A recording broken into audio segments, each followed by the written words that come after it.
Mastering communication skills, ये third part है। Communication skill में, कौशल में, कम्युनिकेशन कौशल में मास्टर होना, संप्रेषण कौशल में मास्टर होना, mastering communication skill third part है।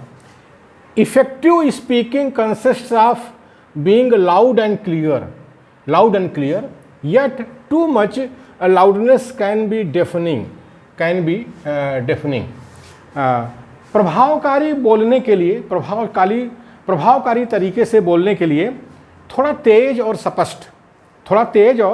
स्पष्ट होना चाहिए, लाउड एंड क्लियर होना चाहिए। ज़्यादा जोर से बोलने से लोगों को कष्ट भी हो सकता है, ज़्यादा जोर से बोलने से लोगों को कष्ट भी हो सकता है। जो बुद्ध ने कहा मध्यम मार्ग, ना बहुत ज़्यादा तेज ना बहुत ज़्यादा कम, यह है बुद्ध का मध्यम मार्ग। इसी को कबीर ने कहा अति का भला न बरसना, अति की भली न धूप, यह है मतलब मध्यम मार्ग अपनाना चाहिए बोलने के लिए। थोड़ा तेज रहिए और स्पष्ट बोलिए, तब वो उसका प्रभाव पड़ता है। कम्युनिकेशन के लिए ये बहुत जरूरी है। Some of the communication skills relevant across all methods of communication are insight into human behaviour, removal of emotional blocks and effective use of personality. कुछ संप्रेषण कौशल हर तरह के संप्रेषण के लिए उचित हैं।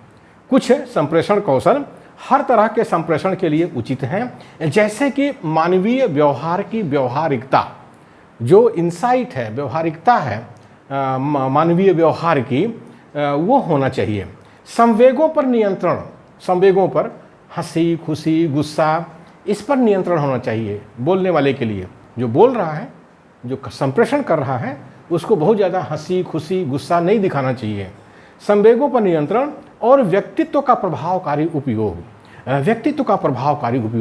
जो व्यक्तित्व है वो भी संप्रेषण करता है, वो नॉन वर्बल है, संप्रेषण करता है। इसीलिए आप देखते होंगे कि बड़े बड़े बाबा लोग जो होते हैं, बड़ी बड़ी दाढ़ी, मूछ और बाल रख लेते हैं, और आड़ा तिरछा तिलक, 3-4 तिलक, माला पहन लेते हैं, भभूत लपेट लेते हैं। ये सब जो है ऐसे होता है। बहुत से हमारे जो फुले अम्बेडकरी आंदोलन के जो हैं संप्रेषण करता हैं या लीडर हैं, वो लोग सूट बूट टाई में रहते हैं, क्योंकि बाबा साहब सूट बूट टाई पहनते थे।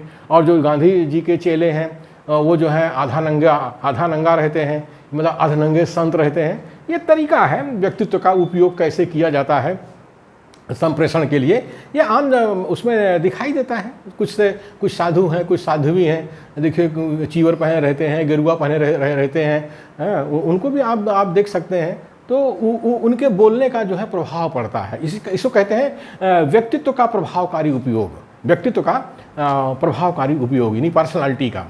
कुछ संप्रेषण कौशल हर तरह के संप्रेषण के लिए उचित हैं, जैसे कि मानवीय व्यवहार की व्यवहारिकता, संवेगों पर नियंत्रण और व्यक्तित्व का प्रभावकारी उपयोग। Humor plays an important role in human life and therefore plays a significant role in communication. मानव जीवन में हंसी मजाक की महत्वपूर्ण भूमिका होती है, और इसीलिए संप्रेषण में भी इसकी महत्वपूर्ण भूमिका होती है। अब जैसे किसी एक विषय पर आप लेक्चर दे रहे हैं, लेक्चर बहुत गंभीर है, बहुत कठिन है, लोगों को समझ में नहीं आ रहा है, तो जो बोलने वाला होता है, जो संप्रेषण कर रहा है, वो थोड़ा हंसी मजाक का उपयोग करता है। तो हंसी मजाक से क्या होता है कि जो ऑडियंस होता है, जो श्रोतागण है, वो थोड़ा सा उनका मूड जो है फ्रेश हो जाता है और वो आपकी बात को सुनते हैं। तो हंसी मजाक का जो है मानव जीवन पर बहुत गहरा प्रभाव पड़ता है, और इसका इस्तेमाल करना चाहिए। कम्युनिकेशन में इसका इस्तेमाल करना चाहिए, और करते भी हैं। जो कम्युनिकेटर अच्छे होते हैं, कम्युनिकेटर है, संप्रेषण करता है, वो हंसी मजाक का भी इस्तेमाल करते हैं। बिना हंसी मजाक के वैसे सही देखा जाए तो संप्रेषण होता भी नहीं है। आदमी कितनी देर बैठेगा, 5 मिनट 10 मिनट बैठेगा, इससे ज़्यादा नहीं बैठ पाता है। तो इसीलिए जब क्लास में जो है हंसी मजाक होता रहता है विषय से संबंधित, विषय से संबंधित जब हंसी मजाक होता रहता है तो सबकी रुचि उसमें रहती है। Humour is a powerful management tool. Humour is a powerful management tool. हंसी मजाक भी प्रबंधन का शक्तिशाली अस्त्र है। हाँ, हंसी मजाक भी प्रबंधन का शक्तिशाली अस्त्र है। खास करके जो भारत देश है, जहाँ मूल निवासी बहुजन जो है हजारों साल से गुलाम रहा है, जिसका व्यक्तित्व रोगी हो गया है और जिसका जो वो सोच है, जो एटीट्यूड है, निगेटिव हो गया है, जिसका व्यवहार जो है ऑटोक्रेटिक हो गया है, जिसमें ह्यूमन वैल्यूज, मोरल वैल्यूज अच्छी तरह से नहीं है, वहाँ पर जो है आप बहुत गंभीर हो करके मैनेजमेंट नहीं कर सकते हैं, प्रबंधन नहीं कर सकते हैं, उनको मैनेज नहीं कर सकते हैं संगठन में। इसलिए हंसी मजाक से प्रबंधन किया जाता है। हंसी मजाक मतलब उनके गुण दोष को जो है गंभीरता से नहीं बताया जाता है, उसको हंसी मजाक में बताया जाता है। इससे वो उसको लेते नहीं हैं, उसको गंभीर होकर के नहीं लेते हैं और हंसी मजाक में वो अपनी कमियों को भी समझ जाते हैं और ठीक कर लेते हैं। तो मूल निवासी बहुजन के संगठन जो असफल हो जाते हैं, जहां लड़ाई झगड़ा हो जाता है, संगठन टूट जाता है, उसका कारण यही है। लोग बहुत गंभीर होकर के जो है लोग उसका प्रबंधन करते हैं, संगठन का मैनेजमेंट करते हैं। तो ये ऐसे नहीं होता है। लोगों के गुण दोष को बताने के लिए आपको हंसी मजाक का इस्तेमाल करना चाहिए, बहुत ज़रूरी है। खास करके मूल निवासी बहुजन जो हमारे भारत देश का है, जो हजारों साल से गुलाम रहा है, वो बहुत जल्दी से, बहुत सेंसिटिव है, बहुत जल्दी बातों को अपने ऊपर ले लेता है। हमको उन्होंने ऐसा कह दिया, हमको उन्होंने ऐसा कह दिया, वो ऐसा करता है और लड़ झगड़ जाता है आपस में। आप देखते होंगे जो बहुजन के संगठन टूट जाते हैं, उसका कारण इसका यही है, सबसे बड़ा कारण यही है। Effective speakers are known for their wit and wisdom. प्रभावकारी वक्ता, जो प्रभावकारी वक्ता है, प्रभावशाली जो वक्ता है, अपनी बुद्धि और बुद्धिमत्ता के लिए जाने जाते हैं। अपनी बुद्धि और बुद्धिमत्ता के लिए जाने जाते हैं। Wit and wisdom. जो प्रभावशाली वक्ता होते हैं उनके अंदर विट होता है, विजडम होता है और उससे जो है वो संप्रेषणकर्ता बनते हैं, संप्रेषण करते हैं। किसी गंभीर बात को भी वो लोगों तक पहुंचा देते हैं, तो वो विट और विजडम का इस्तेमाल करते हैं। तो इसीलिए कहा गया है प्रभावकारी वक्ता या प्रभावशाली वक्ता अपनी बुद्धि और बुद्धिमत्ता के लिए जाने जाते हैं।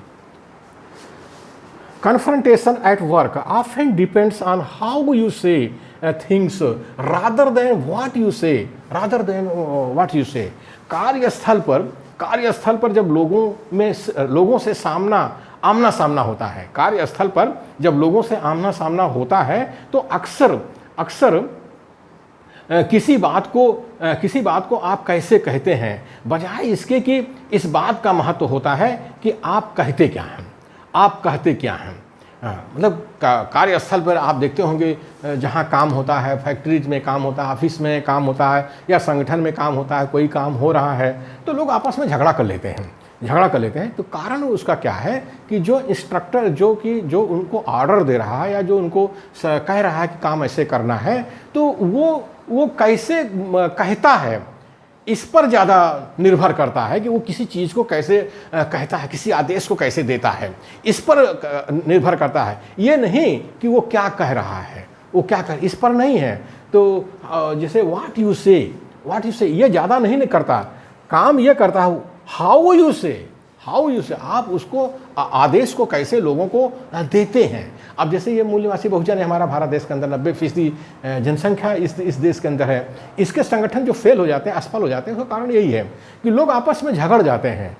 काम को जो है जो आदेश देना होता है कार्यकर्ताओं को, उनके आदेश देने का ढंग गलत होता है।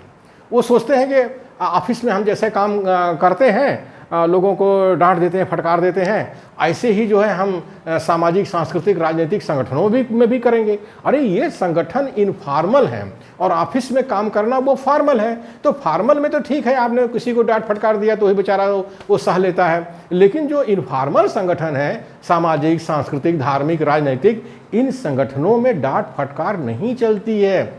इसलिए कहने का तरीका आपको आना चाहिए। ये नहीं कि आप बहुत अच्छा आदेश दे रहे हैं, ये नहीं होता है, आप कैसे उसको आदेश दे रहे हैं, हाउ यू से, ये होता है, ये काम करता है।